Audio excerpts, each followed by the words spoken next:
Mola, I wish above all things that you may prosper and be in good health, even as thy soul prospers. Which means God is involved in our health as well. God wants us to be in good health. That's right.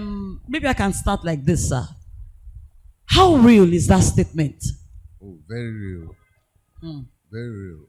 Even the doctors agree that they only treat, but God heals. Yes. Okay, let me give you this mic, Daddy. I said very real. That even the doctors agree that they treat, but only God heals.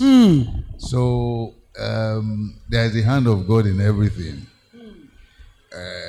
Whatever you do, in whatever state of health, you should always give praise to God. Even the way the human body functions, it can't be explained. It's like, even there are places in medicine in which the scientists cannot explain how those things really happen. But they will call it hypotheses or theories. That they just assume or they think that this is the way it works. So the human body is a very, very, is a perfect machine. It's the only machine that grows, that reproduces, that nourishes itself, that heals and maintains itself. Hallelujah. So there must be something spiritual that makes it. It's just a perfect machine. There is nothing like that. There is no other machine that works like that. It's just a perfect one. Yes. Okay, from what you've explained now, Daddy, that let's pick the word machine is a perfect machine, which means if our body structure is a machine, yes, it works. It works like one. Yes. It's working. Yes. Even when you are sleeping, it never stops. It's still working. When it stops, you are gone. Okay, you are gone. Yes. Okay. Which means if it is a machine, yes, which means we have a responsibility to maintain it. Yes. To maintain it. That's right. What are our responsibilities? Right. Now, people take a lot for granted. The ultimate thing is the way you are born. Everybody is a product of genes. Your genetics determine a lot about you. From the moment of conception, your body is coded with how long you are going to live, what your features will be like, when you start having some health issues, and when you are likely to pass on. Now, the way you now maintain that body will determine whether you actually achieve that full potential or you might end up not achieving it. If you don't take care of the body, it can have disease. If you don't take care of the disease, then it reduces your lifespan. Even if you take care of it but not well enough, you will not live as long as you will normally want to live. And you might not live a comfortable life. So, it's nice to take care of your body from youth. When you are young, you can get away with a lot of things because your body is still growing and it can adjust to whatever you want it to do up to a certain point. So if you develop yourself, your body develops with it. If you train as an athlete, if you have the capacity, your muscles will develop to full potentials and you do the ultimate performance. But as you grow older, especially when you are over 40, you need to know your figures, have your checks, maintain your body. So if there is any problem somewhere, you're able to address it quickly. And that would take care of things. And the older you get, the more you need to look after yourself. You need to eat well, not just eating, or you need to eat good food, less of alcohol, exercise, have friends, socialize, and be spiritual as well. So those are the key things the fundamentals. Key things. Yes. Praise the Lord. And while you were talking, sir, I remember when I was younger, to attest to the fact that you said you can decide what happens to your life. That's right. That right from where we were born, there are some genes that, in fact, the science proves that there are some sicknesses that are genetic and yes. They can inherit them. I remember when one of my sons was younger, and he has this constant cough, and the first thing the doctor asked me,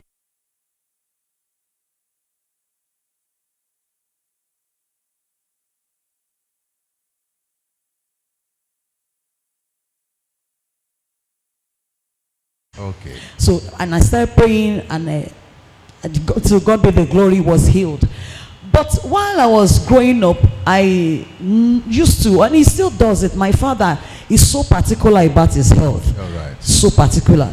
So the fact that one of my aunties used to call him Dr. Adebowale, he's not a doctor. Right. But my father will be like, when he sees that your face is not, come, what's it? What was wrong? He was so afraid of typhoid at that time. He would be pressing your tummy.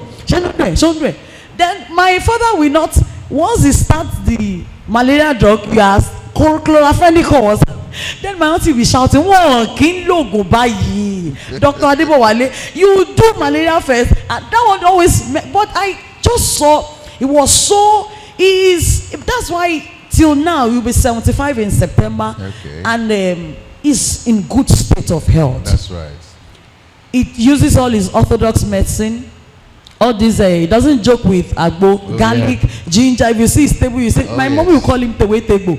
My mom is not, will not use all those ones, all those agumo, all those facts. But now my mom is sick.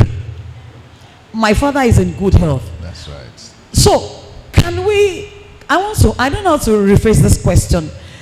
Just to the fact that I said, do we have a responsibility? Yeah. To our health, to be in charge. Okay, if we are in charge of our health, these two ways that we are used to here, yes, the orthodox and the traditional, which one works better? You see, I wouldn't know how to put it. Okay. But what I would say is, even before the white men came with the orthodox medicines, we were surviving in Africa. Most of the medicines that come as tablets, their roots are from plants and animals. The difference is we don't bother to mechanize the substances in there. But because the white men are very technologically advanced, they will analyze the product, find out what the chemical structure is, and then they can produce it in a lot of vast amount of quantities. Sort of they make money out of it. But traditionally, the so-called agbo,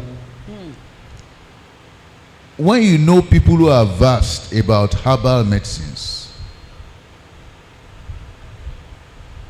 most of the medication they give, there are things that comes naturally from the heart. And as a result, the body can deal with them better. The only difference is you need to know which plant has the particular substance. That's where the knowledge comes in. When we were in pharmacy or when we were in school, we did both traditional and orthodox medicine. And in University of Ife, they actually have a botanical traditional garden in which they've identified, because not all plants are medicinal. There are certain plants that are called medicinal plants. The people who know what they contain recognize them, and they know how to go about extracting the medicines from those plants. Certain plants would have chemicals that the production is higher in the mornings and some in the evenings. So even when they go to cut those plants, they are time specific. Some of them, they just boil in water, and those active ingredients will come into the water. That will be an agbo is what we call an infusion. You soak it.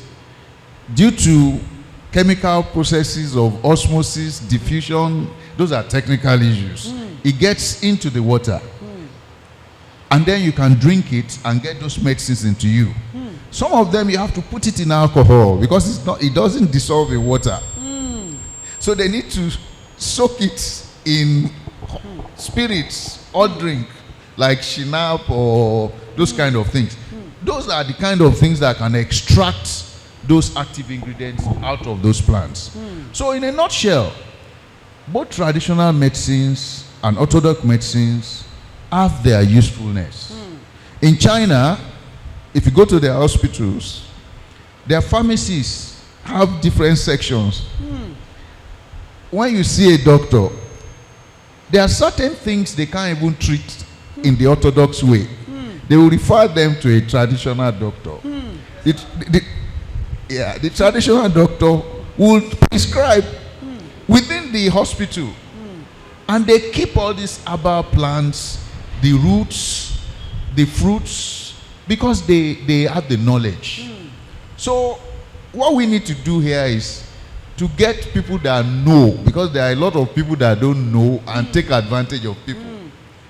If they know the right things, that's why people who live in the villages, they live healthier than people who live in the city. The air is cleaner. The food is organic. It's not preserved. Their lifestyle is completely different.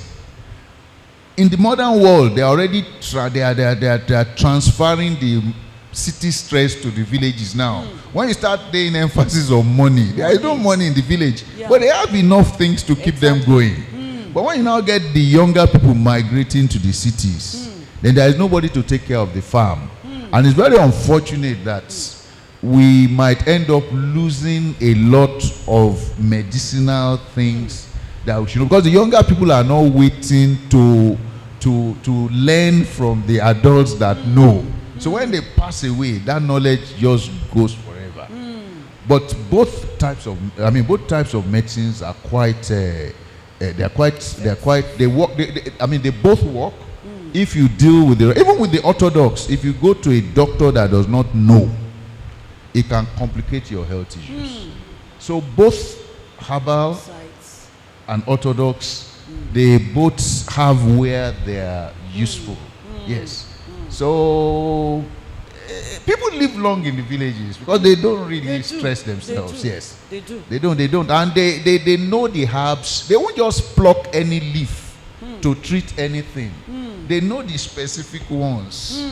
Some of it is the root. Some of them is the bark. Some of them is the leaves. Some of them is the flower. But you need to know. You need to know. Yes. God bless you in the name of Jesus. To buttress your point, sir, one of my younger sisters when we were growing up used to, I don't know the English word, to daku, to faint ahead. At will, sometimes it becomes so. At first, when she started, she was going, we'd take her to the hospital and back. Sometimes it gets more, it can be 3 times in a week, 4 times in what. So later we now moved from where we were staying at that time to a new area. And that place was new. There were still bushes around. And so this man will just see us every time that we'll rush her to the hospital. He just called my dad one day, said, "Ewe wa tell the man lo fun omo yi." I said, "Ewe." and away, and Tondaku, away. The man would just say, the man just took my father to the bush and showed him a leaf. That to bati daku, e konja ewe yen ke fi segbe. It was a magic. Then the next time when she did that, my father just rushed, plucked the leaf, just put it by her side. Do you know what? Within some minutes, she came back to life. The didaku now became so normal to us. One good we just go. The dog was like, we just go, die away, just put it by her side, and she will come back again. To attest to the fact. So that now made my dad at that time. He had an elder brother that was an SS. All right. It was not in Nigeria. That because of that SS, he did not come to Nigeria for maybe I did not see him until I was in my 20s. I did not set my eyes on him. So because of the treatment, because once he comes, he falls sick, and so he's so afraid of coming back to Nigeria. So my father now was away, and he turned now intensified his effort. Now met a man too in Oyo. He's a pastor. He was a pastor. He's late now. That he uses herbs, leaves to treat people. Do you know? My father will get some of his herbs and send it to his brother, and there was changes. This man will go for blood transfusion maybe almost every time. That one stopped. He had hearing problem, he would not hear, he uses hearing aid and all that. For a while, he can still talk without, or he's still here without it. He was gaining his health back, and that one it made him to spend a longer life. In fact, the man died 2 years after this man, the man that was selling the herbs. This, my father's elder brother, died 2 years after he left. So, but unfortunately, the children did not take it up, and so he died. But to attest to the fact that agbo, everything, all these traditional things to work. But one thing that we have not identified really is each herb that works for each and how to use it. But now, youths now, we are using it the other way around. You see people selling all this agbo that they put in ever bottle, and I don't know, is it safe? To be honest, if I would not buy a thing like that on the roadside, but if you go to the herbal shops where the Alagbo people are based, they have the knowledge. They know what those plants do and how to make it useful for certain health. Depending on the problem you present to them, they will give you what will be necessary for that problem. So I would not recommend you buying it from anybody going around the streets, because some of them could be even dangerous to your health. You never know what chemicals are, I mean, what sort of things are in there, yes. But if you go to the people that know, the chances are that they will give you the right thing that would help. Now, the sickle cell you mentioned is a very important thing to talk about, especially to young people. You see, everyone is made differently, and the blood groups are different. There are like about 4 basic types of blood groups, but I don't let me go into the blood group. Let's go into the genotype. You have people that have AA genotype. You have people that have AS. You have people that have SS. They even call some people SC. It's very important that before people get married, they try to check what their genotype is. If you are both AA, just there's no problem, you can go on. If one of you is AS, there's no problem, Because the way it works is, it's like a lottery. When those things mix together. Daddy, repeat that word, sir. I say it's like a lottery. Repeat it, sir. It's like a lottery. Repeat it, sir. Do you know what? I'm sorry to cut you in. Yes. Some people believe if I have, there is one thing they taught us in biology. Yes. You cross AAAS. Yes. You cross AA first. Then yes. my younger sister had a friend yes. that said AS. They were both 8 AS. Yes. They said we will have AA first. AA first, then the other. No, it's probability. But you know what? They started with SS. You can continue, sir. It's probability. So it's a lottery. It is a lottery. It's a lottery. It's just, you can be lucky for 2 AS to have 4 children and they're all AA. You can be unlucky to have 4 children and they're all SS. So it's just, it's a game of chance. So it's safer to try to guide against those problems, despite the love is there. But when those problems start, Love will go. it will. Love. So if you can prevent it happening, it's a good idea. Check your genotype. Then there is what we call resource positive and resource negative. Those two things are very important. They will say people are having abiku. Is if somebody with a, you can even have your blood, your genotypes could be okay. You now have somebody with a resource positive and the other with a resource negative. They can be lucky, because the thing, you say, I keep on saying lucky and lucky. So other people will say is God.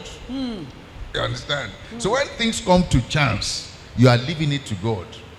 It's like you are just throwing a dice.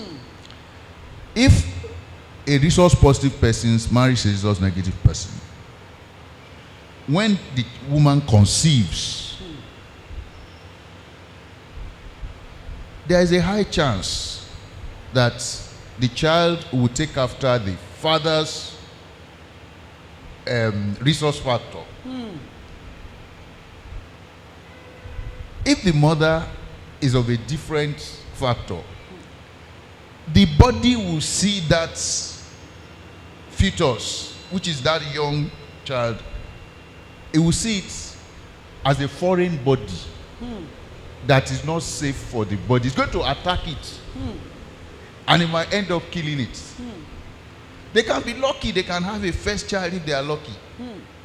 After that first child, it will be difficult to have, the woman will keep on having miscarriages. It will just be losing pregnancies, and she just can't conceive. And it's not that she has physical problems. Everybody is fine, but because with the medical people, they have a way around that. If they find out, when anybody goes for antenatal or that, they take your blood group, your genotype, they take everything. If they have a child and they see the resource factor, both of them have a different one. Immediately after that woman has that child, there are medicines to give to make that woman's body not attack the baby when she gets pregnant next. So he will still have the child. They will be opposite factors, but they will still have the child alive. Then with the SS1, that one too is genetic. There is really now they are doing what they call bone marrow transplants. Because the core of the problem is the way your body blood is formed. The blood is formed in the thigh bone. That's where your body produces the blood. And each blood cells, maybe they live for like about 90 days or thereabout. And they die off. So the bone marrow has to keep on producing it for life. If you are genetically, you have an AS person has married an AS person, or even an AA person marries an SS person.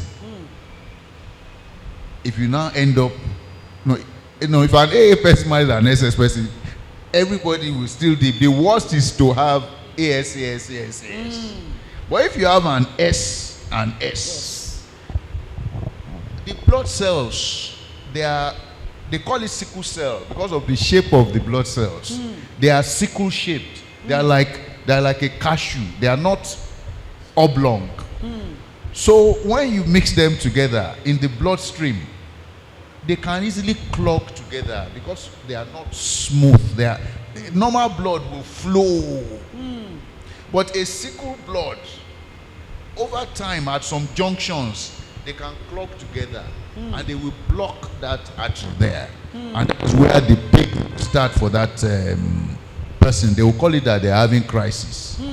So those traditional things you are talking about, I think there is something called the Iriata, or there are a lot of medical things. All they can do is alleviate the symptoms, make that person less likely to go into crisis.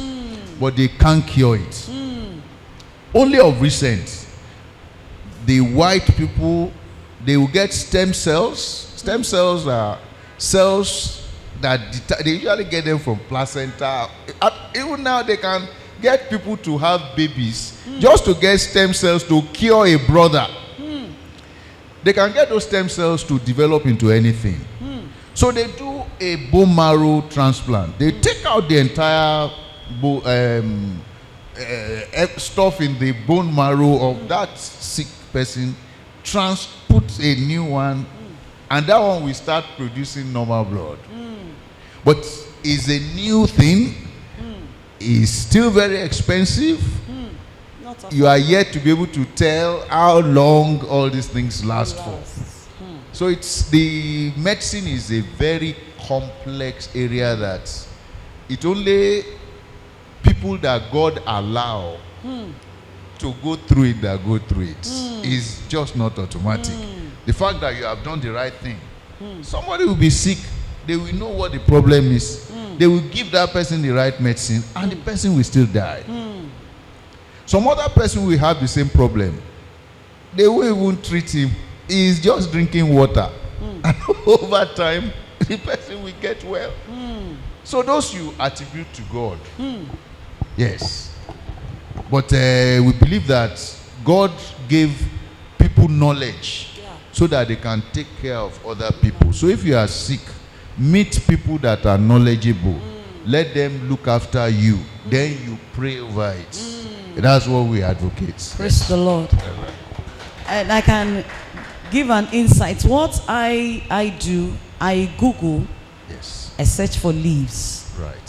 So, and through my small research, I know guava leaves, mango leaves, soap leaves, lemongrass, and we can get them all around. Can just mix them, boil them, use them as your tea. Yes. Instead of ordinary water. And then I gave like 2 people. I gave Sister Ife, I gave Sister Sheyi, and they all gave a testimony. In fact, Sister Ife was like, "Mommy, I'm still expecting that." When I gave her that her body was, that she slept well, and I said, okay, that's good. But I'm only saying, instead of waiting, we have technologies in our hands. We have phones. You can Google leaves. You can Google their nutrients, what they have, what they do.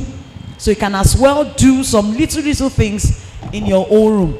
God bless us in the name of Jesus. Another one that I want us to talk about this morning is drug abuse. Drug abuse now in 2 ways, not for those that are, all those that smoke, that does all those, but a pharmacist one day he scolded me. We used to give me a particular drug for malaria. Then I now noticed that I used the same drug and the malaria didn't go. Then he said, he knows me, he knows that. He said, when you will not use it according to prescription, you just use it the way you like. You will not finish. You use once. I said, oh God. I said, yes, now. Then it was, is it so important to adhere strictly to prescription for drugs? That's number one. Can I say that one first? All right. Now you have said it well. see, the way drugs work, before you need to research, you do what we call research and development. Apart from the fact that you have identified the medicine, because drugs work in two ways. If you take more than you need to take, it can cause you serious problems. It can damage your organs. In some instances, it can even kill you. Yeah. So that's the reason you have a dosage. If you don't use enough, it will not give the right response. If you use more than enough, you think because they say you should use 2 tablets, you want to use 3 so that it can work better. You are looking for trouble because it doesn't work like that. Now, let's take a very common tablet called paracetamol. Now, when you take paracetamol, it goes into your body. It gets digested. Your body recognizes it as a foreign substance. But it helps to alleviate pain in your muscles, in that there are things we call receptors in which they attach to. And by the attachment, they can reduce pain. They can alter the body's response. But you see, they have to get out of the body because they are foreign substances. It's the liver that sort of excretes, it sort of breaks it down so that your body can excrete it. It has to make it soluble for it to pass through your fluids. So what it does is that it attaches some other chemicals.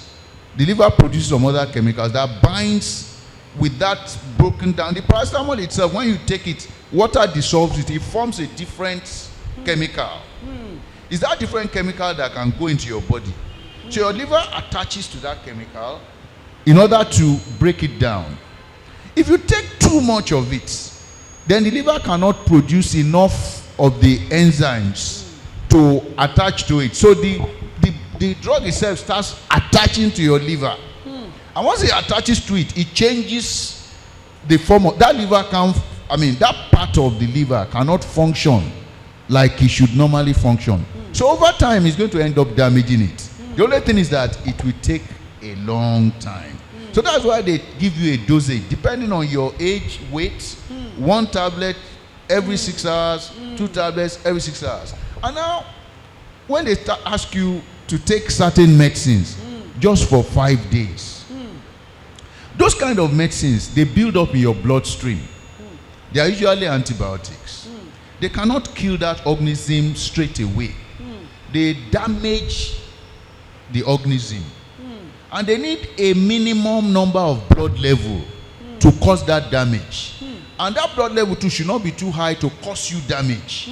So everything is calculated for a reason. So that's why they say take 1 3 times a day for 5 days. They know that within 3 to 4 days it would have killed that organism. Now if you now take it for 2 days and you feel better and you don't complete the course, then you stop. The organism will not die. They too, they don't want to die.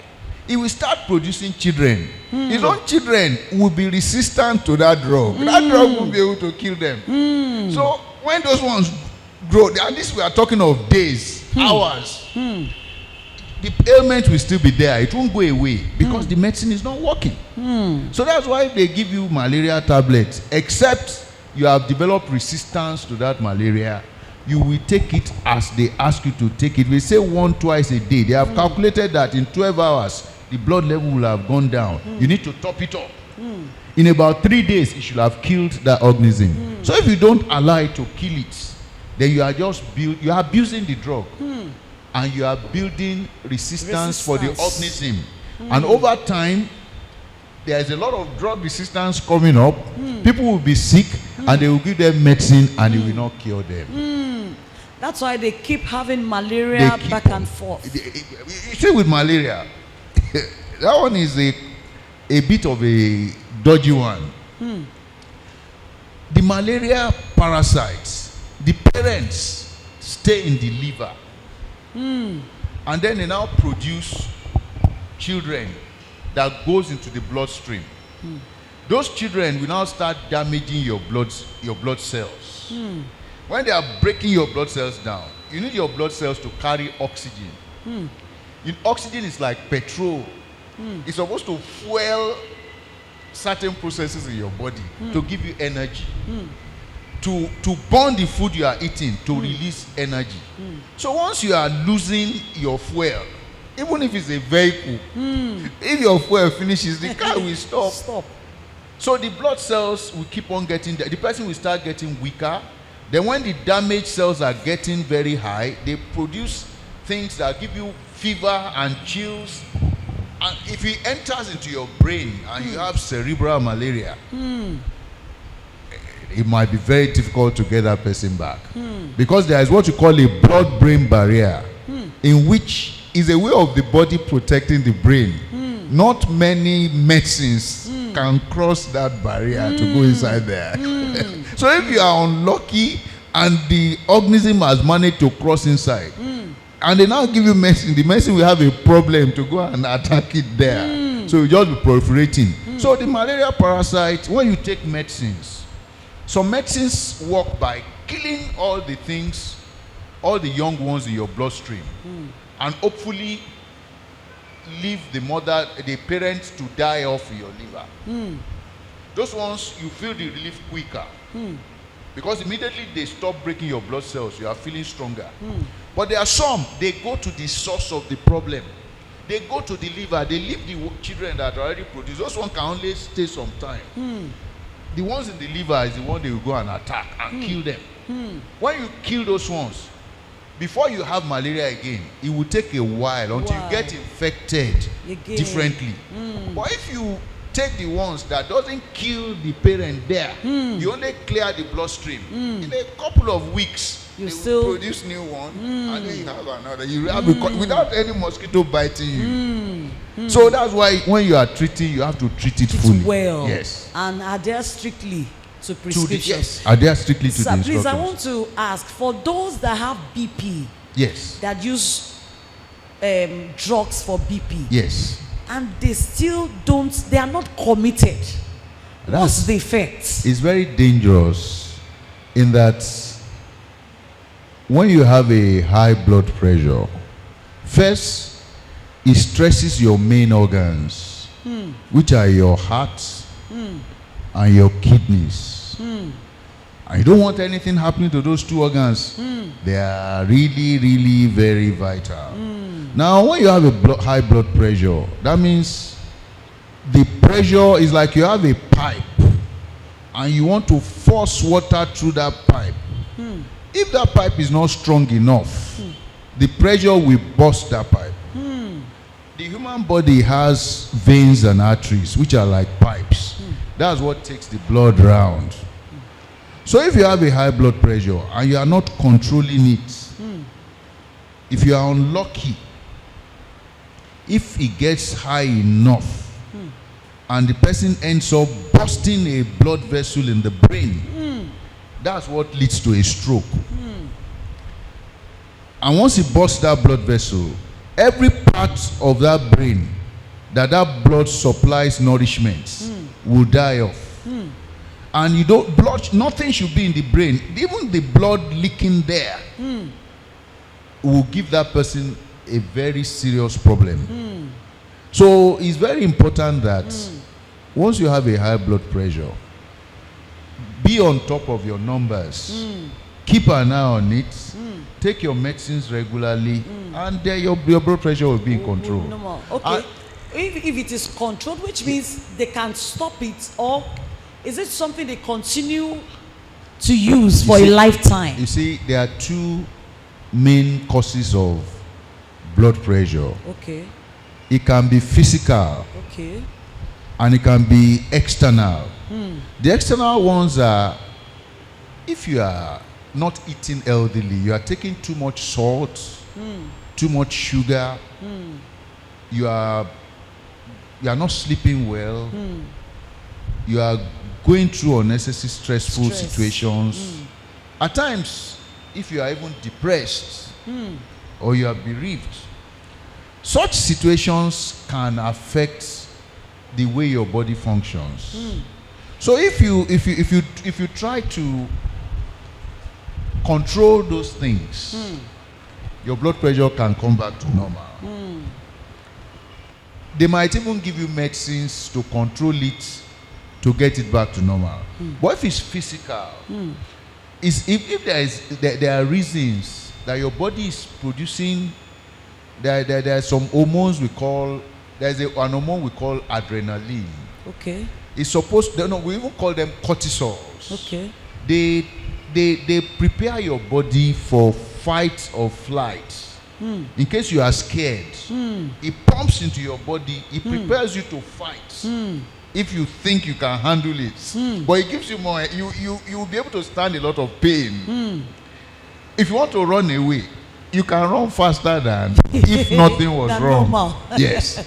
But if you have problems with the area of the body, that's what we call an adrenal gland, that controls the quantity your body produces. If you are naturally producing too much, then unless you mustn't stop taking your medicine, unless you want to have a surgery to correct that problem. If you don't want to have a surgery to correct that problem, then you cannot stop taking your blood medicine. You will have to take them for life. Okay. Because the cause is not going away. So you too must not stop taking your medicines. So that's the way it is. Except, or if it is hereditary too. Yeah, all these things come from your gene. Majority of it come from your genes. If you are genetically programmed to start having that problem at a certain age, when that age comes, no matter how you take care of yourself, because it's in your genetic makeup, that problem will start. But if it's not in your genes, if the problems are external, then it's curable. It's curable. That's right. Okay, because I know someone. Yes. He says this often, that his father started using or started having BP maybe before his 40s. Yes. All right, maybe his early 40s. That's right. And he started to, the BP started, maybe he thought, maybe it was stress, maybe he was thinking at that time, but he could trace that same age bracket to his father. That's right. So which means the BP will still be there as far as it is inherited. That's correct. So it is now his responsibility to make sure to manage it well. That's Use his drugs regularly, That's exercise. Correct. That's right. Check what you are eating. That's right. So you can live long. Less salt and less coffee. Less salt, less coffee. That's right. And less all this Coke, Fanta. You see, all those Coke, is unfortunate that the Europeans, out of commercial means, they have put it into our thinking that is the drink to celebrate or to relax. It's a very unhealthy drink. Very unhealthy. It's like you are drinking sugar. I know somebody, when I tell him stop taking this, he will tell me, yeah. It's like you are drinking sugar, and you have colored it, you have flavored it, and then they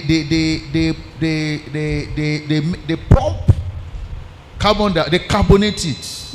The reason they carbonate it is that when you drink it, it gives you a good sensation on your tongue. You will enjoy it. Then over time you get addicted to it. Yeah, there is an addiction. When you take sugar, your brain, there are certain hormones we call dopamine. They are feel-good hormones. When you do certain things you enjoy, why you keep on doing it is because each time you do it, your brain releases a feel-good hormone that makes you feel very good. So once you take that thing, your brain releases hormone, you feel good. Everybody wants to feel good. So you tie.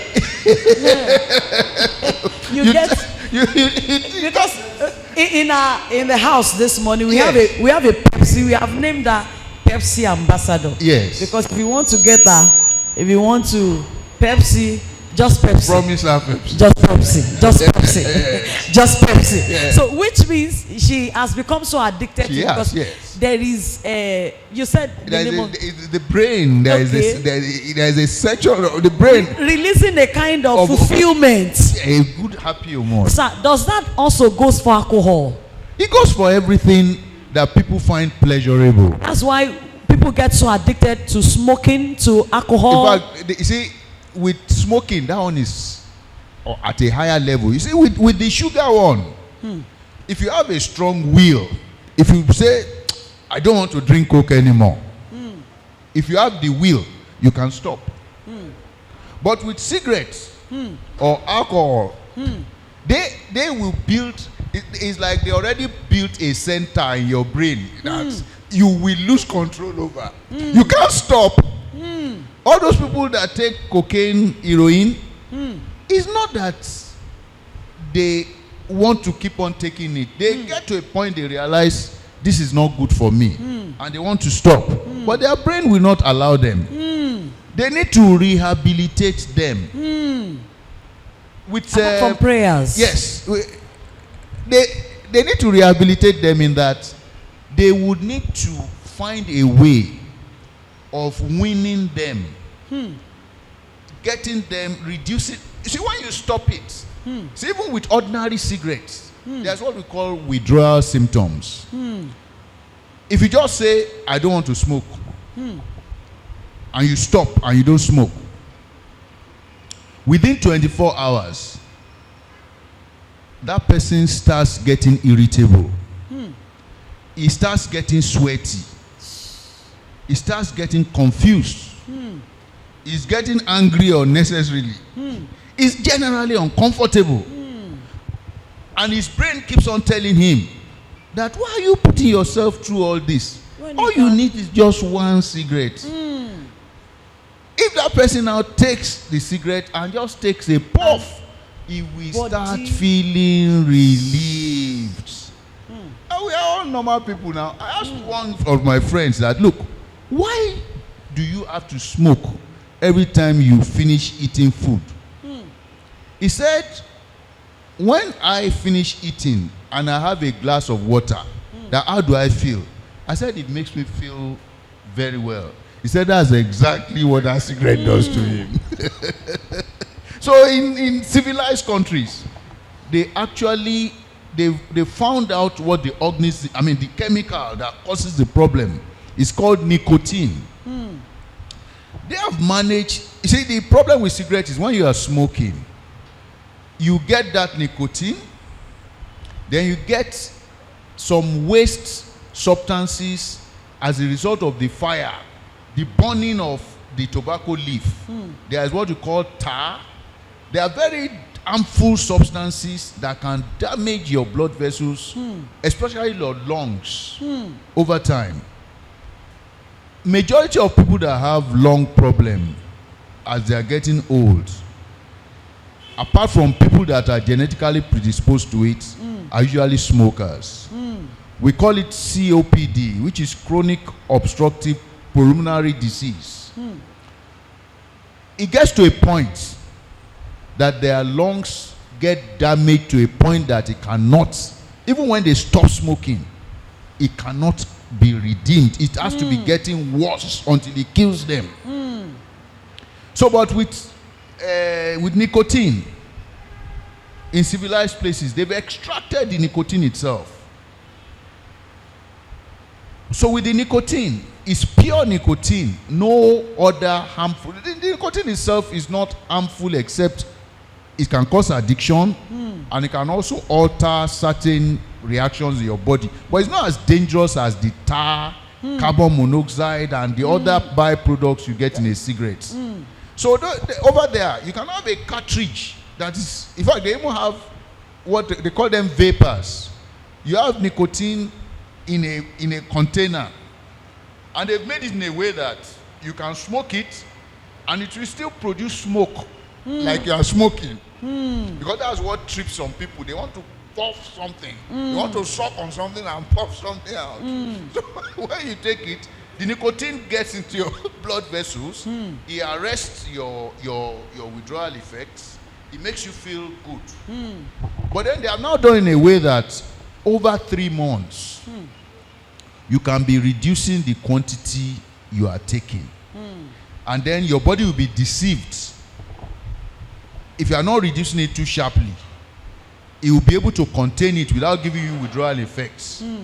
Until gradually, you'll be losing that sensitization that is forcing you to do it. And if you maintain it over time, you actually will get okay. But you can easily get tempted to start again. So if you keep away from friends that smoke, places where they are smoking, you are not going there.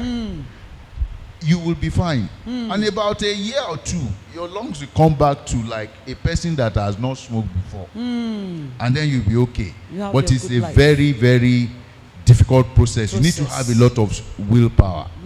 With the hard drugs, it's not a matter of willpower. It's like a demon that has taken over you.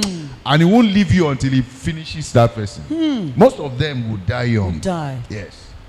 Yes. And it will keep on craving for more. If you take like 10 naira words today and it gives you that feeling, in a week's time you will need 15 naira. In another week you need 20 naira. It will take you to a point that it's not even affordable.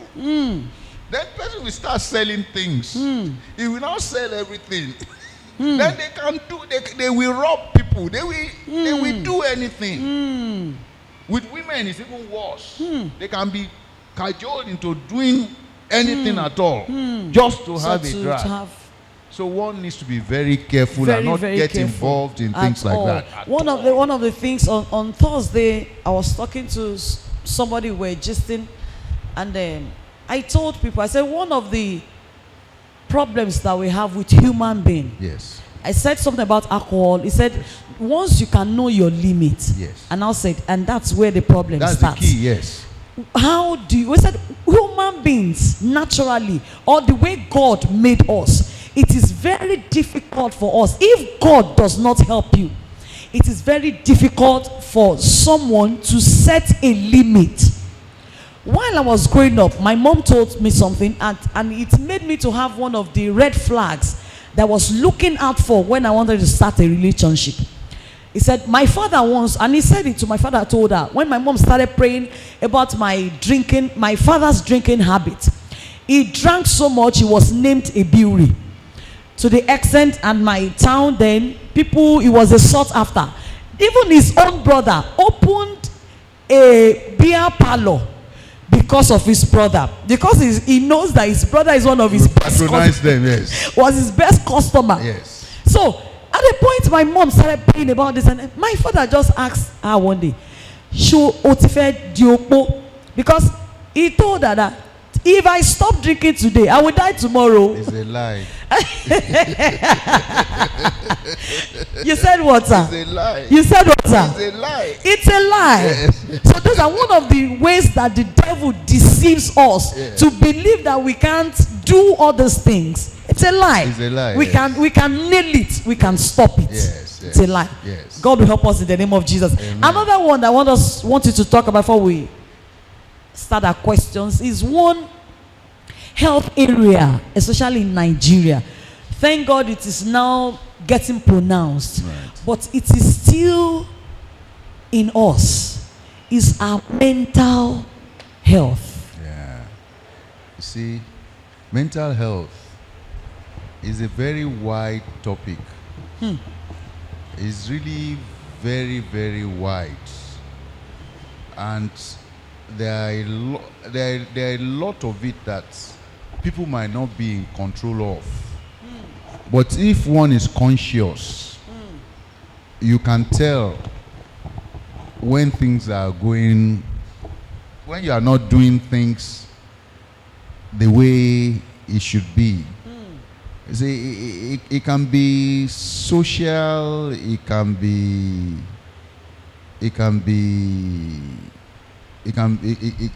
depression, it can be things outside one's factors, maybe on employment or marriage, or any things that would make you not think rationally anymore. You want to, as much as possible, it can even affect your personality. You can have disorders. It's a very wide topic, so it depends on which area you want us to talk about. And I don't want us to go deep, but just for people to know, especially because of the kind of country that we are, Yes. because of the stress, there is Yes. stress in the place of work, stress in money, you have to find money and all that.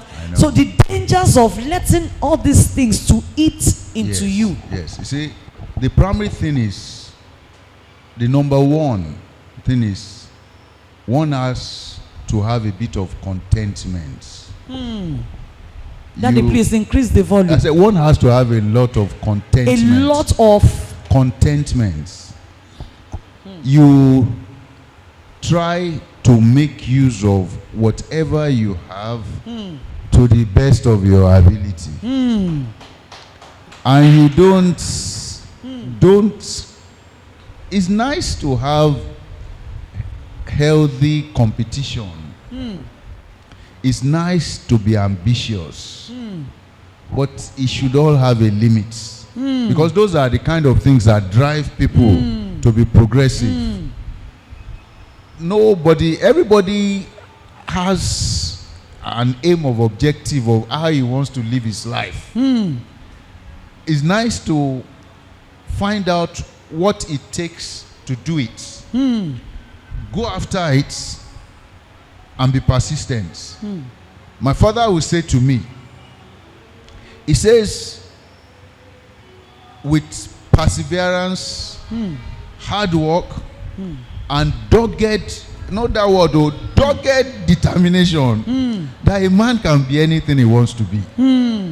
So that means within your own means, you work hard. Be content with what you have. what you have. But still look on ways of improving yourself. But you need to know how far to push it. Otherwise, it will affect your mental health. Because if you feel that I should be here and I'm not there, And I'm not there. it's going to push you, it's going to pressure In you. the wrong direction. Yes, but you need to be careful what the bars you are setting. Yes. And we should be careful, sorry sir, with friends, Oh yes. spouses that talk you into, push you into. No, you should. It's nice. See, some people need to be pushed. Some people don't know their full ability, but other people around them can tell. This man is a sporty man. If you encourage him into sports, he's likely to succeed. This man he has a good knowledge of crafts. If you introduce him into craft, the man himself might not see it. At times, people need a bit of nudge to push them in the right direction. That's right. Yes, but one must try to be reasonable Enough. to be very careful with the kind of people they move around with. They should be able to tell when things are not right, and don't even get involved at all. Yes. They don't get involved. They shouldn't. It doesn't help. If you are trying to find a shortcut, most of the time you cut yourself short. And people that are steady, they keep on moving, and they will go past you at the end of the day. Yes. So it's not really worth it. Yes. But it's nice to be hardworking. Don't get me wrong. It's nice to be ambitious. Yes. But it's nice to have determination. But one should measure it in moderation. That's right. God bless you, sir. We'll go right into the questions. Please, if you have questions, you can write it down. You have a paper right there. You can write your question. But I have one question here. It says, sir, with your years of experience, which parts of human health have you found so risky with the way people handle them, that you will see somebody, the way this person is going, Which one have you found so risky? The what you just mentioned last is your mental health is the ultimate. You have to first be your person. You have to be calm and understand before you are able to do anything else. Yes. But as much as possible, you need to maintain your body well. Don't pollute your body. If you pollute it, it can cause you problems that cannot even be rectified. It will be like a death sentence. So I don't.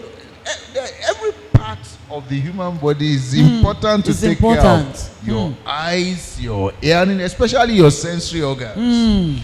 You need to take care of your eyes, take care of your ears, take care of your mouth. Generally, take care of yourself. Make sure you are always in good health. And if you have issues, treat yourself. Yes. Don't leave things.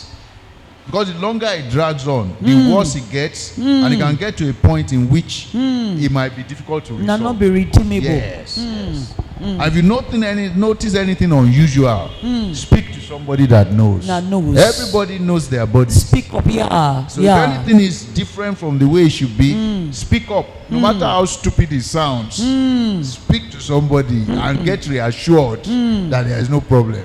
Yes. Yes. I think that has really killed a lot of people too. I lost a cousin to that. He had typhoid, and he didn't tell anyone. He was just on self-medication. So the thing grew was before we could know, we lost him. So speak up. This question said, "Sir, please, is okra good for high blood pressure?" Then the second one, okay, maybe you answer that first. Okay. You see, okra is a very nourishing, I don't know whether to call it a vegetable or a fruit. I don't know where to place it. They claim, see, most of these things are claims. In that, you see, the way things work in everybody is different. Especially when it comes with herbal or natural remedies. We are all built differently. Even a father and a son, they just have a lot of similarities. Talk less of friends or other people. There is no scientific research done to prove that okra will help for your blood pressure. But I've read it in places in which some people have taken it and they claim that it helps. My own view is that most food have the kind of goodness they do for the body. But there are certain ones that are specifically rich in things that help. Like okra, I've read somewhere that it does help. We haven't put that to any scientific stress to check. But before anyone will write that, he probably will have observed. Because you see, there are things that cannot be scientifically proved. But the way I see it is that if there is a problem and you take a particular thing and it reduces that problem, even if you cannot prove it scientifically, it's very clear that it's helping for that problem. So why do you have to go through all this trouble of proving it scientifically? If it's going to help, take it and it will help. But I found out that such things don't work for everybody. Because of body structures. Yes, because of the way our body breaks down things. It might work for some people and not work for some people. So I won't say it's a hard fast thing that if you take okra, but you see, okra is a healthy food. If you have high blood pressure, take your medicines, include okra in your food, and see whether it makes a difference or not. Okay. Yes, so I will leave it at that. Okay. Then the second one, is it good for somebody to marry someone that is AA? That is what? AA. Okay. Then I think O negative. I think this is O or D. Is that D negative? It should be O. O. You see, O negative. yes. You see, that's what I mean by. You see, you have mentioned. You said the person is AA. That's the genotype. You said he's O. That's the blood group. And you say it's negative. That's the resource factor. Okay. Now, people with O negative, they are not the majority of people in the world are of the O blood group, but majority are also O positive. So if you are O negative, that resource factor has taken a completely different dimension. It doesn't matter what the other person's blood group is, whether it is O, AB, or B. The important thing is, what is that person's resource factor? So if that person's resource factor, if that person is O positive or A positive, you need to take in cognizance that resource factor part of it. Once you know, and you still want to marry that person, if you speak to your doctors, there are medicines to give to go around that resource factor. So it depends on what the resource factor of the partner is. Yes. Okay. This one says, at what age should we start going for medical checkup, especially the eye? See, with the eyes, in all seriousness, as a child, see, some of these problems start from childhood. Once a child starts growing up, you can tell whether the child is seeing properly or not from the way the child carries himself or herself about. You can tell that there is something wrong somewhere.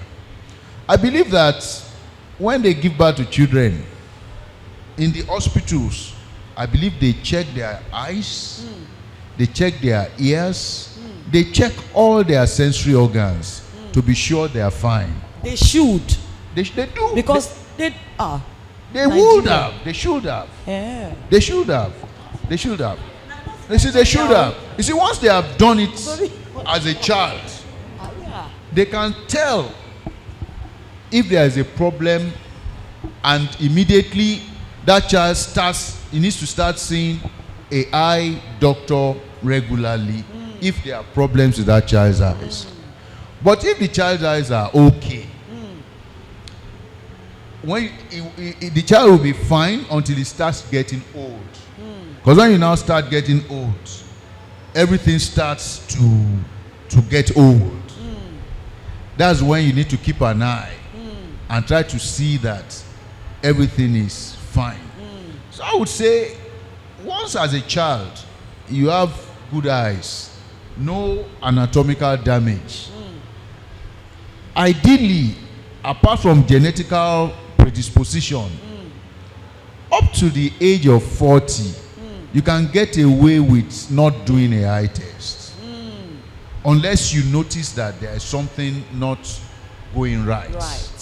But once you start going over 40, have a standard test to see what the state is.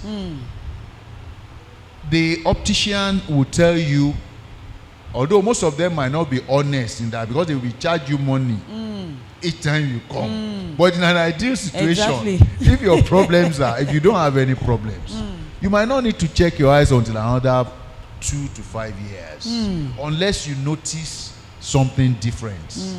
If you don't notice anything different, you shouldn't have to be doing your eye check until you are getting into your when you start needing to use glasses. The moment you start using glasses, then you have to check your eyes every year.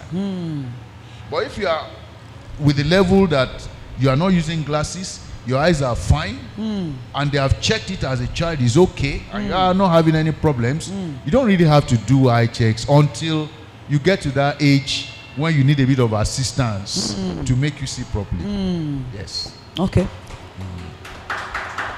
This one says, and I will want you to explain this because I have somebody that is very close. My mom is dealing with this now. So, why does one forget so fast the things that is happening now, recent things, and remembers older things and maybe more tangible things at that, but the things, recent ones, you tend to forget, but you can remember the old ones? You see, as we get older, the brain also gets old. Then you see, I keep on specifying on this. Then depending on your genes, because everything is there. It's coded in there. You can't see it. Nobody can. But when it gets to that time, it starts to unfold. See, as the brain gets older, people start having issues with the brain as a result of old age. Usually, most people, they start from about age of 60. Some other people can start earlier, depending on their ages. You first start forgetting things, but that one is still not an issue. The fact that you realize that you are forgetting, it means that you are still very okay up there. Okay, what if the person has not accepted? Is that? What if the person has not accepted that fact that you forget things that you keep like, I don't? No, I'm getting to what the problem you are talking. Okay. Forgetfulness is different from remembering things from the past and things that are now. They have just told you something now. Somebody just told you his name. And in 5 minutes, you have forgotten. You're having to ask that person again.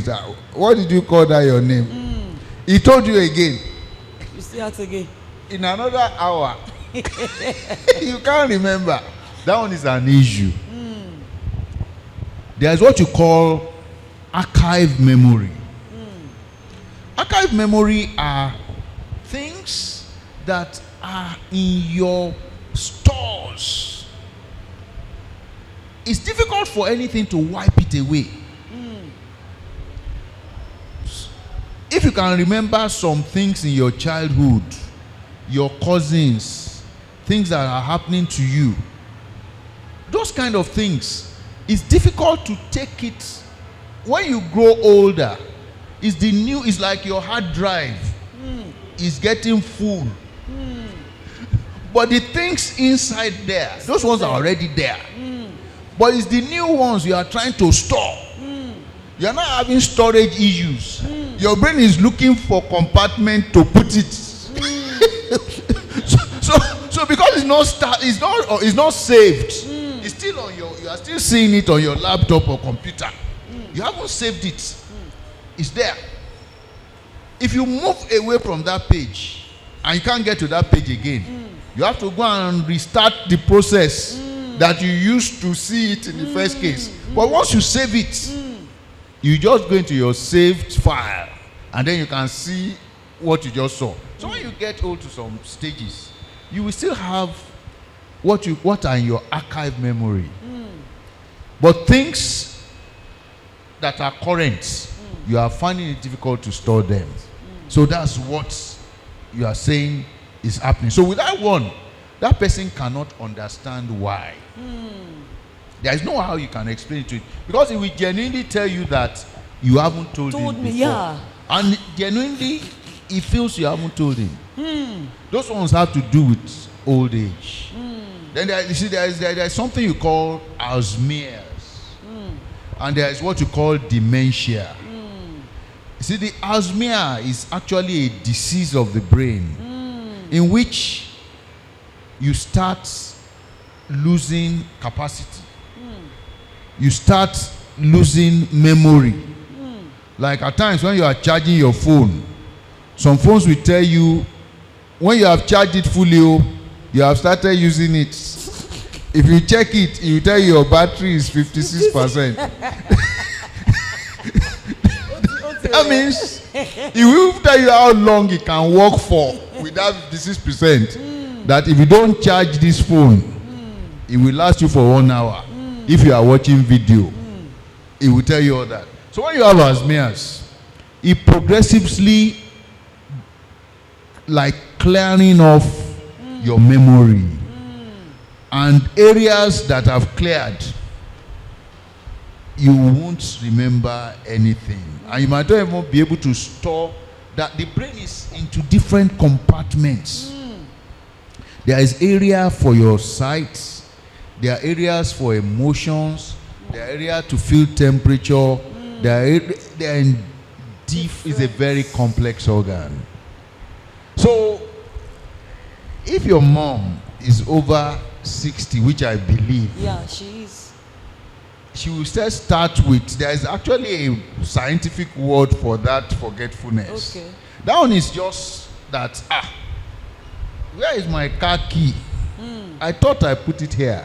Then you start looking for it. See, the fact that you even know that you put car key somewhere, it still means you have memory.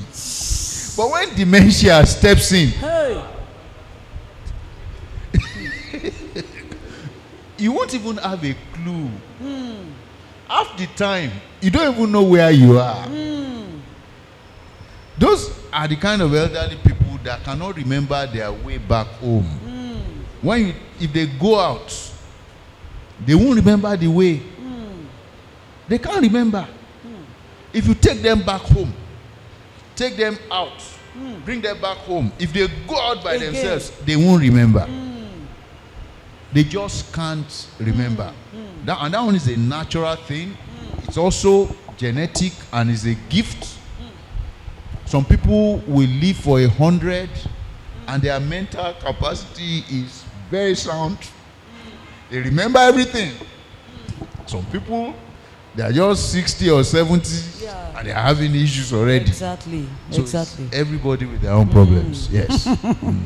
Another one said, I get severe headaches when I want to have my period. What could be the cause? But it wasn't like that before. Then the tail end of the spinal cord is severely paining me. This pain starts at midnight into the early hours of the morning. Sometimes it doesn't make me to sleep. Now, the easiest one to first deal with is that pain with the spinal cord. There could be a lot of issues with that. It's not likely to be any specific health problem. That one is likely to be physical. It could be the kind of bed he's sleeping on, how the firmness of the mattress. It could be the chair in the office. It could be the chair in the car. It could be the kind of shoes the person is wearing. There is a lot to do with that. I don't think it's got anything to do with a particular, I won't call it a disease. I would rather call it an ailment, which the person needs to, and at times you might have, you see the vertebra, which goes from your neck up to the base of your buttocks. It's got, we call it a vertebral column or spinal column. Each of those vertebrae, they have cushions, some kind of cushions in between them. They guide against them rubbing against each other because there are nerves up to the lumbar region. But if it's very low down, there are no nerves there. There are nerves everywhere, but not very serious ones. But they are still enough to make you feel pain when the place is sensitized. So that person needs to find, if there is nothing physical happening, they might need to see a doctor. They do an x-ray, they can see in there, and then they can tell what that problem is. Now, coming back to the first question of menstrual pain. Now, women are very hormonal. They go through cyclic hormonal issues. which men don't go through every month. And the way each person's body deals with it is very different. I would say it's normal in some individuals to have a headache when they're having their periods. Exactly. All they need to take is take a headache pill, and it should make them feel comfortable. But if they take a headache pill and it doesn't even make them feel comfortable for a certain number of hours, then they should feel a bit concerned. The other thing again is that some people might normally not have issues with their periods, and after some time they can start having issues with it. There is no problem with that as well. The body has just changed and it has decided to give problems with that one. So what you need to do is take things to alleviate that problem. As long as the period flow is normal for that person, it varies from 3 to 7 days depending on the individual. As long as those number of days are okay and the flow is normal, then there is really not much to worry about, except just take headache tablets around that time. And I want to believe it is only during that time that person has that problem. Yes. So that's what I would say regarding that. Okay. Then this one too is it said, please sir, explain the impact of bleaching. And on this, I love the way this person wrote this, is unnecessary drugs. Some years back I had this experience. Somebody told me, take them, and you have them now. They will tell you it's a supplement that you increase the fairness of your skin from inside. There are some that will go as far as giving you glutathione, doing viral, like as if you are collecting drip. They will tell you it's glutathione to you. So is it risky? It is. It's a very dangerous thing. And they will tell us does not have side effects. It's a lie. Anything that affects your you see, I say the body is a perfect machine. And the way you look, your color, the color of your skin, the color of your eyes, the color of your hair, they are all coded into your genes from conception. You see, the body has, each cell in the body has, I want to believe, either 26 or 46 chromosomes. I'm not very sure about that statement. What I'm trying to, that's right, 46. So what I'm trying to say is that every cell has, the chromosomes are, they are codes on your DNA. You see, each cell has what we call a DNA. It's a shortened form for some acid. That DNA has what you call, you have what you call RNA as well. Those things are like strands. They are like strands. Like we call them a helical strand. Okay. They are like, you know, that fluffy thing on the younger people might not know it, on corn. Okay. That fluffy thing. But these ones, they are helical, like a spring. They now have what you call codes on them. Those are the ones we call chromosomes. Every cell in the body has 46, except the sex cells, which is the sperm cell and the egg cell, because they need to fuse together to form a human being. And those chromosomes have to be 46. So the only way you will still have 46 is to have 23 and 23 come together to form a whole cell 46. That will be 46. So once those 46 things form, the moment they form, and that cell divides into two, that is conception. Then it starts multiplying, divides to 4, linearly. Everything about you is there. So if your skin is dark, is dark because of the level of what we call pigmentation. Because we are in Africa, the sun is a very, as good as it is very dangerous to people that cannot be protected from it. Some people cannot go into the sun. The white people, the Asians, they all have levels of what we call melanin. People in Africa have the highest level of melanin. And the reason we do is to protect us from the rays of the sun. People that have more might have a slightly darker skin color than people that are lighter. The lighter people don't have as much melanin as the dark people. That's what makes some people darker than others. And we all vary depending on the pigmentation. It's supposed to be a protective mechanism. And the cells are made in a way that the external cells, the body is made in a way that if you put your hand inside, water should not enter inside your body unless you drink it from your mouth. Or you put it into your rectum. Or it has to be in contact with what we call a mucous layer.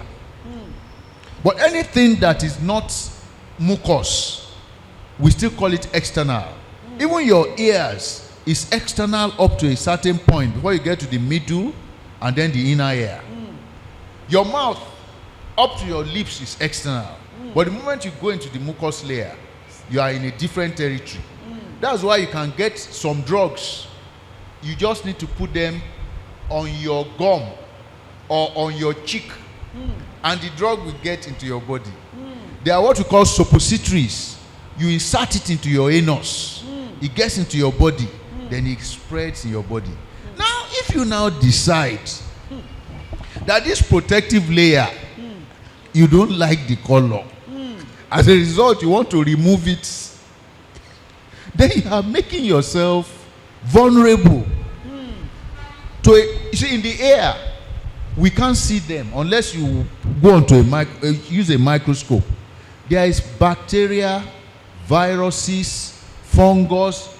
They are so small we can't see them unless you get aid, something that can magnify your vision to a very high level. Then you can see everything. But your skin is built to protect you from all those things. Occasionally when you get compromised, you can develop a small rash, or you can have a bit of issues. But if your external skin was, that protective layer was not there, you will be really vulnerable to a lot. So if people are now removing that protective layer, they are damaging their body. Then the kind of chemicals that can remove it, once you remove it, things that should not be able to penetrate your body will now be able to penetrate it. Some of those chemicals they use, in fact they had to ban some of them. They allow there is what you call toning. With toning, they allow a certain percentage of chemical to be used just to tone the skin. But when you decide to bleach it, some of those chemicals, if they get into your system, they can actually damage your kidney. But they won't damage it straight away. You'll be taking it a little at a time until it gets to a level that overwhelms that kidney, and then you now develop a kidney disease. Then these other people that bleach their skin, occasionally they will just develop some funny rashes. And they will have to be camouflaging it. They will be covering it up because it can't heal. And once you damage your skin at times, depending on your age, it might be difficult to repair. Because the skin itself repairs itself. The layer of the skin is about 6. You have the external, we call it epidermis. It's got about 3 layers. Then you have the inner dermis. Your blood cells, your nerves, they all come out through there are holes in your skin which you can't see. We call them pores. That's where your sweat comes out from. And people that are hairy, that's where the hair grows out from. It's a lot of layer. It's all protective. You are like a cocoon. So you can move in a dirty environment as long as you are not putting it in your mouth. It's not going into your eyes. It's not going up your nostrils. You will still be fine. But if you now indulge in removing all this protective thing, you are going for some injection, you don't know what effect it's going to have on your entire body. It's not a good thing to do.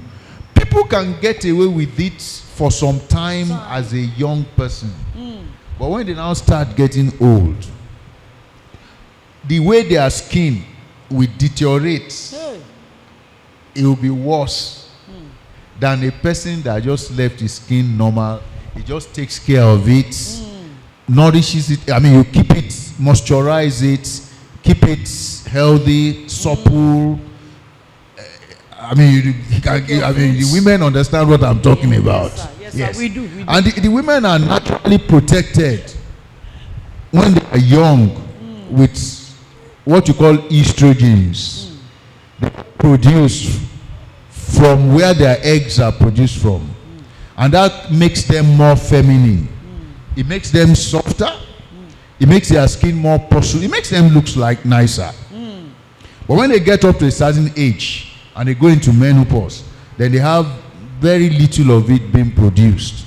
And then that changes a whole lot of things. So now, you are already damaging your body as a young person. By the time you now get old, then you will just scatter very quickly. That's the language I will use. Scatter very quickly. Praise the Lord. Hallelujah. This question says, can you please explain different ways that fruits helps us? Oh, now, fruits, in fact, for good health, they claim that you should eat more of things that grows on trees. By that they mean like fruits. Fruits are very rich in vitamins and minerals. And for your body to really function well, you need to have everything the body needs. Then the body can take out from the store. If he wants to eat pounded yam today, he will get yam and pound it. But if you don't have yam in your store, then he can't eat pounded yam. If you have to look for something else there, then he's not too happy that he cannot get what he wants. So he doesn't present well. So you need to have a very balanced diet, which should include fruits and vegetables. Because the minerals you get from fruits, you might not be able to find it in roots or regular food. So it's nice as a supplement to have fruits. Even the Western people will say, in an ideal situation, they say you should have 5 portions of fruits a day. But it's difficult to do that. But over here, we eat healthier food than they eat. Unfortunately, we don't have good electricity. The advantage is we cannot store food for too long. So we are forced to eat our food fresh or semi-fresh. But over there, they have good electricity. They can store food for years. Stored food can never be as preserved food can never be as nourishing as fresh food. And most of our own food, we make it from the scratch.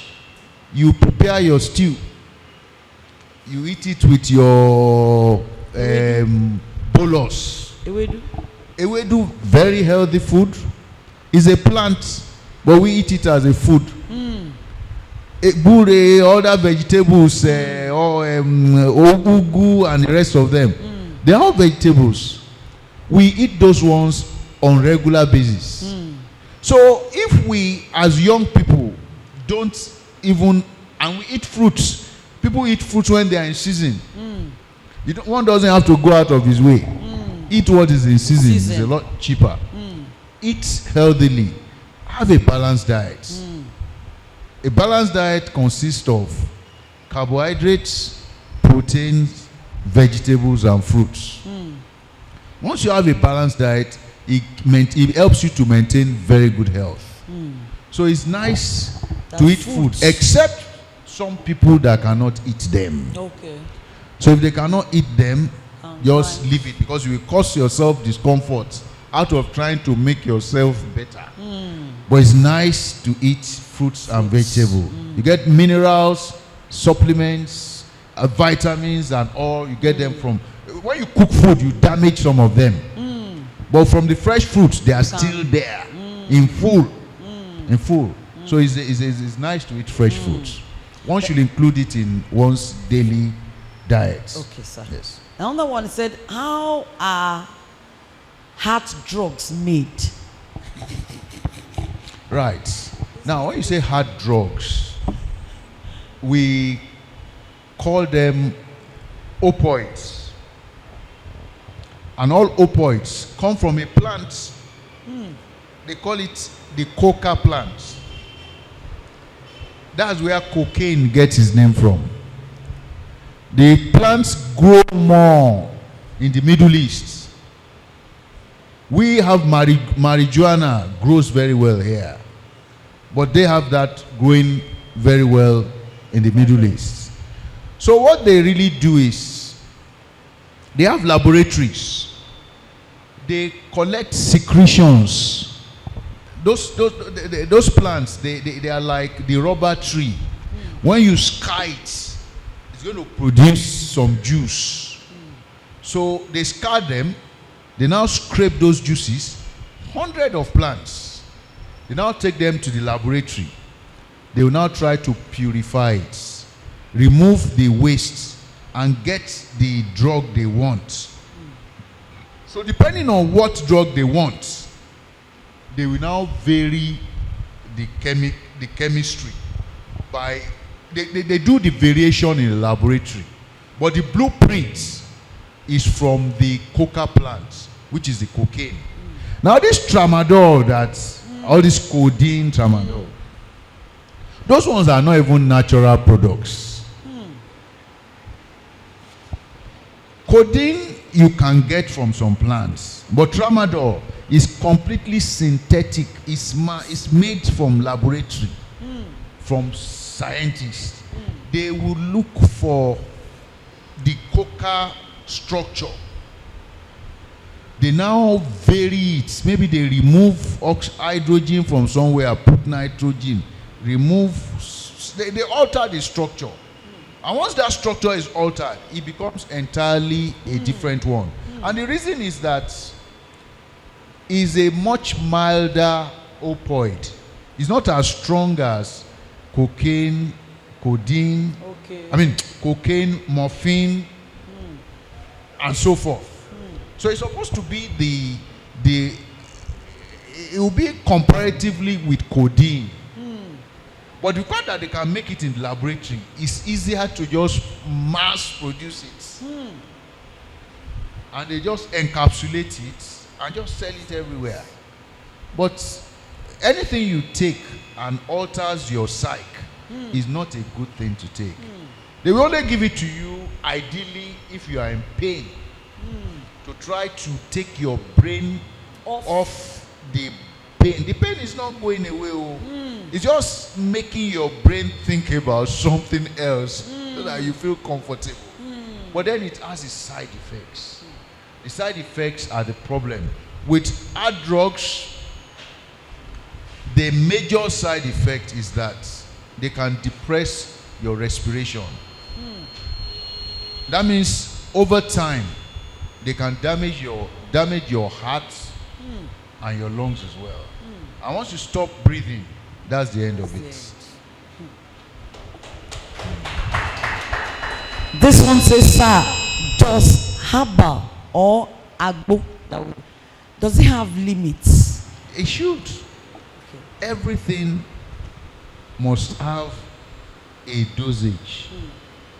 So if somebody gives you a go, if he's not asking you to shower, to bath with it, if you have to drink it, it must have a dosage. Whether they will say 1 shot, 2 spoons, even that one will vary as the thing is getting diluted.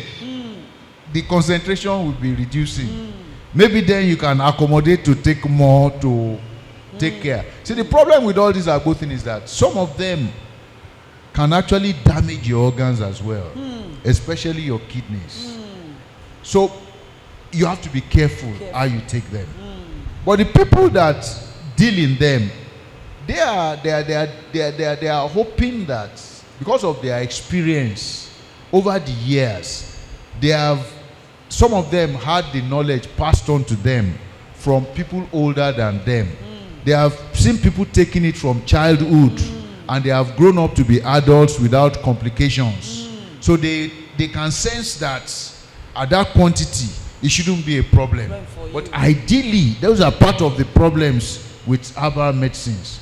There should be a dosage. There should be a dosage. You cannot just be taking it blanket. No.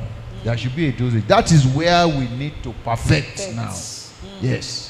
Whether they are going to, as much as possible, research more and see how they can separate.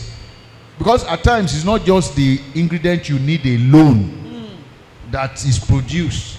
There will be some ancestry ones that are there, but they are not useful for you. So there should be a way of separating the useful ones from the ones that can cause you damage. Yes. So I think that those are areas we still need to work on. Okay. Yes. Okay. Then the last question I have, I want you to explain to us more about supplements. We have them around now. We have Longreach, we have Celgivity, we have Noland, we have them. You see, supplements are not medicinal drugs. Okay. A drug is a substance that can cure, prevent a disease, or reduce the symptoms. We call it alleviation. It can alleviate the problem, it can cure the problem, it can prevent the problem. That's a drug. But a supplement, they are just vitamins and minerals. I see, in scientific terms, once you eat a balanced diet and you are still not elderly, you don't really need a supplement. You can get them from your food. Okay. Elderly from what age bracket? Now, I'll tell you now. It varies because the way our bodies process things is different. But I would say elderly will start from anybody from like 65 and above. We'll still call 50 to 60, we call them middle age. To be safe, you can say from 50 plus. Okay. From 50 plus, if this young man here, if they give him a bowl of pounded yam and vegetable, or pounded yam with a dikaiko, if they give me the same thing and we both eat it, he's going to extract more nourishment than I will extract. Because his own organs are still young, they function Maximal. efficiently more than mine. Because I'm like a lot older than he is. So when you get to those ages, you won't be able to get everything you need from food. That's when you need a bit of help. That's when the supplements come in. Okay. They are meant to bridge the gap. Okay. So those supplements you are talking about, unless those persons have deficiencies, Okay. maybe their body is not able to take out those things from the things they are processing, then the deficiency is there. If you now add that deficiency externally, it's going to help that person's general health. But saying all these magical things that it would reduce it will stop diabetes, reduce blood pressure. It's all fallacy. No, it won't work. Medically, Abi. Medically, it won't work. Yes. I know those in medical professions, they will always no. I will add one thing again. There's what we call psychotherapy. Psychotherapy is psychology in therapy. You see, when they want to do scientific clinical trials, if there is a new medicine, they will get a set of people. They will give them the real medicine they want to test, but they will not let them know. They are going to, everybody here, they will tell you, we want to test medicine. No? Everybody is going to help us to test. We will take your names, attach numbers to you. We can give number 1 to 5, the real medicine that you want to test. Number 5 to 10, we can give them just water. But they will believe that they are taking that medicine. Then number 10 to 15, we can just give them vitamin B co. But everybody believes that they are taking that medicine. You know, the funny thing is that you will find that some of the people taking water will get cured. Because they believe that they are taking medicine for that ailment. So if some people are taking those things and telling you, and they are telling you is curing them, it's because they have faith. They believe that that thing will work for them. And to be honest, in some instances, it will actually work for them. Because the machines don't lie. If you put blood pressure monitor here, it will read what is inside. It doesn't know what you have taken or what you have not taken. It will just read what is there. So you actually find some people will get well. Even those that take the real medicine, some of them will not get well.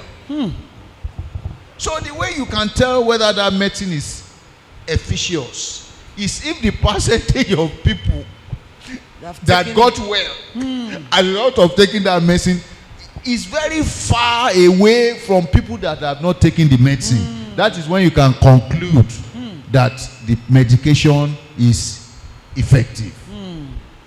So that's the way it works. So there is psychotherapy in treatments. Some people will just believe that they will be fine and they won't take any medicine. Not in all instances. Some people, but the majority will not get well. But some people will get well because they just believe. Yes. And they are drinking just water. You have, maybe the person has gained mastery over. Oh, there is what you call mind over matter. If somebody takes care of your mind, then your body is useless. Because it's your mind that controls your body. So if they take over your mind, then you can't control your body anymore. So people that are really, we are all built differently. People have power over other people. But that's a different field to talk about. It's not what we are talking about today. So, but if you believe, like in most things, even in faith, in religion, you need to believe. If you don't believe, even when they are making some prayers for you, it will not work. You have to first believe that it will work. And it will, most of the time. So I'll leave it at that. God bless you, sir. God bless you, sir. It was a very, very interesting session, and we pray that God will lengthen your days. Amen. So that we can always draw from your experience. Amen. In fact, the way one will not know is a pharmacist. You really went in deep, just like a medical doctor would do. God bless you, sir. Thank you. Just like my prayers before we started. Amen. Amen. And now we've come to the end of today's unusual service. We bless God. Can you give God a round of applause? God bless you. You can have your seats. God bless you, sir. God bless you. God bless you, sir.